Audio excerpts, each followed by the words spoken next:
Hi guys, my name is Meta and this is an LTA movie review for the movie Harold and Maude. So, Harold and Maude. I had never actually heard of this movie. I think it's because I'm not from America, so some of the typical movies that are normal to watch in America aren't really present here in Denmark. So I was actually excited about watching this movie. And reading the description, I thought, oh wow, this seems a bit odd. And all the way through watching the movie, I couldn't shake that feeling of oddness, but also curiosity. This movie made me really, I was curious to see how the ending was going to be, like how everything would turn out. I was curious to see if Harold would actually commit suicide, or if Maude would stay alive and all those things. The characters were really, really interesting. You have the carefree older woman, and you have the young boy who actually just wants to die. He doesn't want to keep on living, and that's a different sort of story to tell, and the relationship of those two. They were definitely well played roles. I think this entire movie was just very well acted.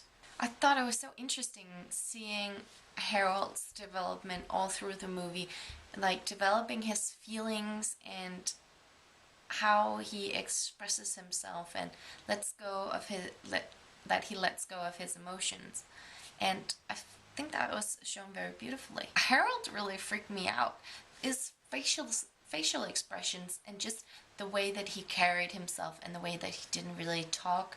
His eyes said everything. This movie, however, is really slow paced, and I'm gonna take and steal something from Mummy Clubber, but so slow. Really slow.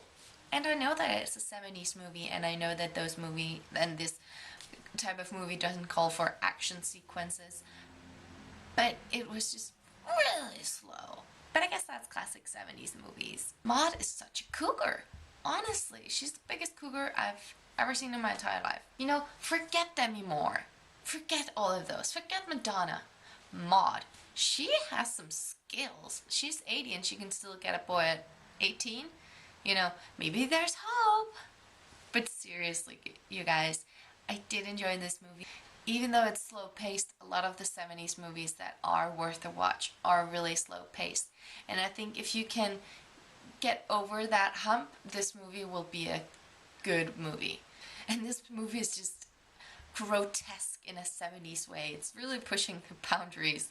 But I think that's why it's a success. I think that's why it succeeds, because if it had only come to the boundaries and didn't push them, then it just wouldn't be good enough.